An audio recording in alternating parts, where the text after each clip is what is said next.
In this video, we'll show you what to do if the camera app is not working on your Samsung Galaxy phone.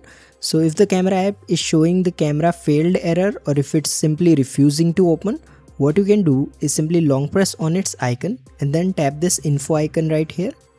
Now then tap on force stop and then select OK. Now scroll down and then tap on storage. In this menu, tap the clear cache option and then hit the clear data option and then select delete to confirm.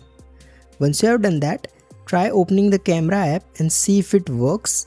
If it still doesn't work, what you need to do is long press on the camera app again, tap the info icon again. Now here tap on camera settings.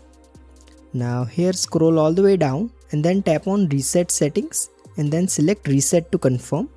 Once you have done this, simply open the quick settings panel, tap the power icon at the top and then restart your Samsung phone from here.